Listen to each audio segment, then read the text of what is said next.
Hello बच्चों, कैसे हो बेटा। 28 तारीख बहुत तेजी से पास आ रही है और आ रहा है आपका फिजिक्स का कंपार्टमेंट का पेपर। बेटा, जिन बच्चों की एग्जैक्टली एक सब्जेक्ट में कंपार्टमेंट थी वो बच्चे 28 तारीख को इस पेपर को देंगे। 70 मार्क्स का पेपर होगा जिसमें 23 नंबर आपको चाहिए। देखो, तुम्हें दिमाग में ये रख लेना चाहिए कि तुम्हें किसी भी तरीके से ये 23 नंबर का आंकड़ा पार करना है, ठीक है। और इस बार तुम रिस्क नहीं ले सकते। क्यों?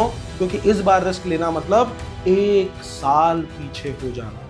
तो एग्जैक्टली इस वीडियो में हम करने क्या वाले हैं, एग्जैक्टली हम इस वीडियो में प्रीवियस ईयर जितने कंपार्टमेंट के पेपर आए हैं ना, उनमें क्या क्या सीबीएसई पूछता गया है, हम उसका एनालिसिस करने वाले हैं। और मैं तुम्हें बताने वाला हूं एग्जैक्ट पास करने के लिए 50 नंबर, तुम्हारे मिनिमम 50 नंबर तुम कैसे फोड़ सकते हो। मैं बिल्कुल नहीं कह रहा कि जो मैं इस वीडियो में बता रहा हूं तुम वही करो। मैं ये कह रहा हूं कि तुम सबसे पहले ये करो जो मैं इस वीडियो में बता रहा हूं। करने की कोशिश सारा करो अगर कर सकते हो तो, बट अगर सारा नहीं कर सकते तो ये 50 नंबर सिक्योर करने के लिए हमारे पास जो जुगाड़ है वो है 80-20 रूल। 80-20 रूल कहता क्या है सर? ये सिंपल सी ये बात कहता है कि 80% सिलेबस, मात्र 20% आपके जो 80% क्वेश्चन है वो मात्र 20% सिलेबस में से आता है। अब ये एग्जैक्टली ये आंकड़ा फिट नहीं बैठता, जरूरी नहीं है कि 80% 20 में से आए, बट हाँ ये close, it is quite close enough कि अगर आपको ये सिलेबस पता है ना और अगर आप ये अच्छे से कर लो देन यू कैन गेट इतना परसेंट मार्क्स, ठीक है। तो आइए इसको देखते हैं हमारे पास कौन कौन से चैप्टर हैं। अगर आप बेटा पूरा का पूरा सीबीएसई का आप पूरा का पूरा सिलेबस देखो तो आप ये देखोगे कि यूनिट वाइज सीबीएसई ने नंबर्स को डिवाइड कर रखा है। और सालों साल जितने बार क्वेश्चंस आए हैं उनका एक आंकड़ा हमने जब लिया तो हमें पता चला कि चैप्टर 1 में से 4 नंबर, 2 में से 6 नंबर और 3 में से भी 6 नंबर का बार बार सीबीएसई क्वेश्चन देता है। मैं फिर बताने वाला हूँ, ये जो ग्रीन में मैंने लिखा है ये सीबीएसई का आंकड़ा नहीं है, ये हम लोगों की मेहनत है कि हम लोग एनालिसिस करते हैं और फिर ये नंबर लेके आते हैं। लेकिन अगर आप इसका सम देखेंगे तो वो 16 ही होगा। सिमिलरली ऐसे कि सभी चैप्टर्स के आपको नंबर्स यहां पर दे रखे हैं। क्या आप ये समझ रहे हैं? सभी चैप्टर्स के। अब now what we have to do, हमको ये देखना है कि भैया मैक्सिमम बढ़िया वेटेज कहां से आती है, हम कौन से चैप्टर्स अच्छे से कर सकते हैं। तो इसका जुगाड़ क्या है? तो आइए देखते हैं। हमारे पास 16 मार्क्स पक्के करने हैं तो आप यूनिट 1 को तो पक्का ही कर लो, मतलब चैप्टर 1, 2, 3 आप जरूर कर लो और अच्छे से कर लो, आपके 16 मार्क्स पक्के हो जाएंगे, ये सीबीएसई खुद कहता है। इसके साथ साथ 16 मार्क्स तो पक्के हो ही रहे हैं, कौन कौन से टॉपिक बढ़िया से कर दें ये भी मैं आपको इस वीडियो में बताऊंगा। तो 16 मार्क्स तो ये डन हो जाने वाले हैं, 3 चैप्टर।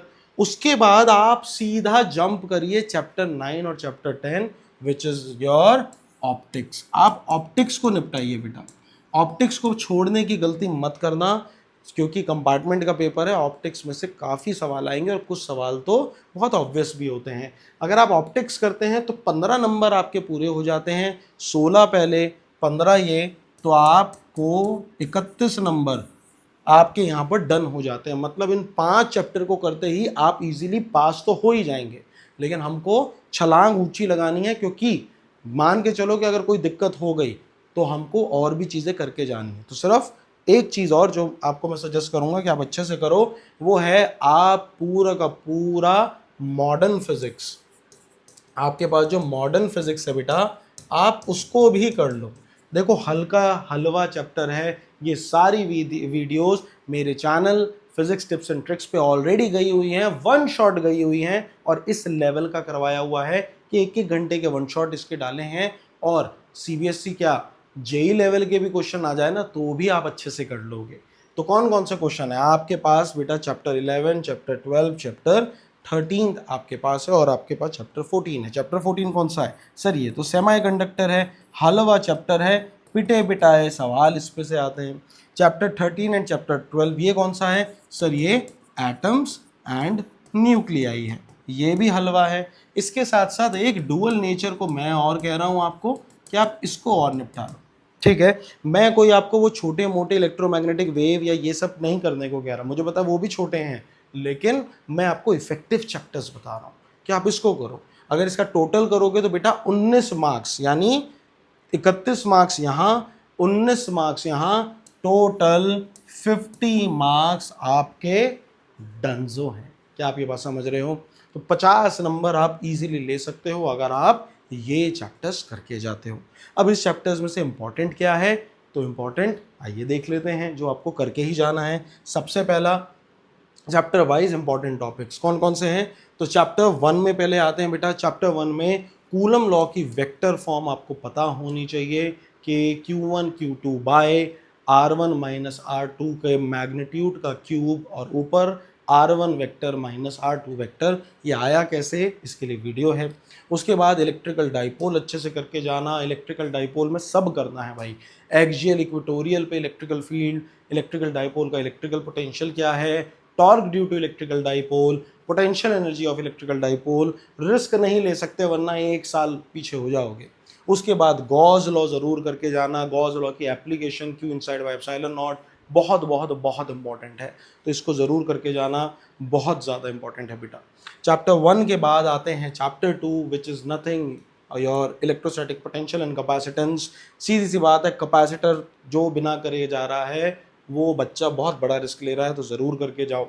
इसके अलावा इलेक्ट्रिकल पोटेंशियल क्या होता है और इलेक्ट्रिकल फील्ड और इलेक्ट्रिकल पोटेंशियल के बीच का जो रिलेशन होता है, delta V equals to negative of close integral E dot D R, ज़रूर करके जाओ। उसके बाद potential energy for system of charges बहुत इंपॉर्टेंट है, बार बार कंपार्टमेंट में यहाँ से सवाल आ रहे हैं, तो इसको अच्छे से करके जाओ, ठीक है। उसके बाद आ जाते हैं चैप्टर नंबर 3 पे, जिसमें आपके KCL KVL soul of this chapter. Drift velocity क्या है, इसको कैसे निकालते हैं, इसकी डेरिवेशन क्या है, बहुत इंपॉर्टेंट है। ये हो जाए तो ड्रिफ्ट वेलोसिटी और करंट के बीच का relation I equals to V ना की डेरिवेशन, और साथ ही साथ ओम्स लॉ की डेरिवेशन बहुत इंपॉर्टेंट है। उसके बाद सेल के कॉम्बिनेशन है और रजिस्टिविटी के ग्राफ हैं, वो अट मोस्ट इंपॉर्टेंट है इस चैप्टर में से, तो ज़रूर करके जाना। आइए नेक्स्ट देखते हैं हमारे पास नेक्स्ट क्या है। नेक्स्ट चैप्टर देखते हैं चैप्टर 9 रे ऑप्टिक्स। इसमें से आपको व्हाट इज़ TIR ये ज़रूर करके जाना है। उसके अलावा ऑप्टिकल इंस्ट्रूमेंट बहुत बहुत इंपॉर्टेंट है। लेंस मेकर्स फॉर्मूला आपके लिए बहुत ज़्यादा इंपॉर्टेंट है, और साथ ही साथ refraction through a spherical surface बहुत ज़्यादा इंपॉर्टेंट है। तो ऑप्टिक्स में अगर आप इतना कर लेते हो तो आपका के लिए सफिशेंट है, ठीक है ना, सफिशेंट रहेगा।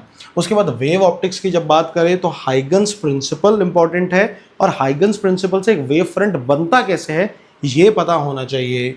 लॉ ऑफ रिफ्रैक्शन और लॉ ऑफ रिफ्लेक्शन ये आपको पता होना चाहिए, कैसे इनको बनाते हैं, बहुत इंपॉर्टेंट है। YDSC और इंटेंसिटी के ग्राफ्स बहुत इंपॉर्टेंट है, सिर्फ इतना कर लो काफ़ी रहेगा। उसके बाद जैसे ही हम जंप करते हैं चैप्टर 11 में, तो डुअल नेचर में आपको यहाँ बहुत सारे ग्राफ मिलते हैं, 5 से 6 ग्राफ्स मिलते हैं, ये बार बार आते हैं, तो ये पता होना चाहिए। कॉन्सेप्ट ऑफ वर्क फंक्शन और थ्रेशोल्ड फ्रीक्वेंसी और वेवलेंथ ज़रूर करके जाना। आइंस्टीन की जो इक्वेशन है वो आप ज़रूर करिए, फोटो इलेक्ट्रिक इक्वेशन, और डी ब्रॉय वेवलेंथ क्या होती है ये अच्छे से करके जाना, बहुत काम आएगी। वंस दिस इज़ डन, आ जाते हैं आप हमारे चैप्टर एटम्स पे। डिस्टेंस ऑफ क्लोजेस्ट अप्रोच, बहुत ही simple formula. Alpha particle scattering experiment के क्या क्या आउटकम्स थे, क्या क्या इन चीज़ों से पता चला जिससे रदरफोर्ड ने अपना मॉडल दिया, पता होना चाहिए। फिर रदरफोर्ड का मॉडल भी है, बोहर मॉडल भी इंपॉर्टेंट है, देख के ज़रूर जाना। और हाइड्रोजन लाइन स्पेक्ट्रा जिसमें आप पढ़ते हो ना, लाइमन बाल्बर पाशन सीरीज, ये पता होना चाहिए। वंस दिस इज़ डन, आ जाते हैं मास डिफेक्ट और बाइंडिंग एनर्जी पे। ये भी बहुत इंपॉर्टेंट है कि क्या है मास इफेक्ट, और मास इफेक्ट अगर निकाल लिया तो उसकी बाइंडिंग एनर्जी डेल्टा MC², ये कैसे निकलती है ये पता होना चाहिए। फिर न्यूक्लियर फोर्सेस की प्रॉपर्टीज़ का आइडिया होना चाहिए, ये भी CBSE पूछता है। और न्यूक्लियर डेंसिटी का आपको आइडिया बिल्कुल होना चाहिए। CBSE बार बार आपसे न्यूमेरिकल पूछता है कि 2 एलिमेंट दे देगा, बोलेगा इनकी न्यूक्लियर डेंसिटी बता दो, तो हम जानते हैं कांस्टेंट रहती है। साथ के साथ size of nucleus, estimation of size of nucleus, ये बहुत इंपॉर्टेंट है। तो यहाँ से भी सवाल आपको काफ़ी देखने को मिलते हैं।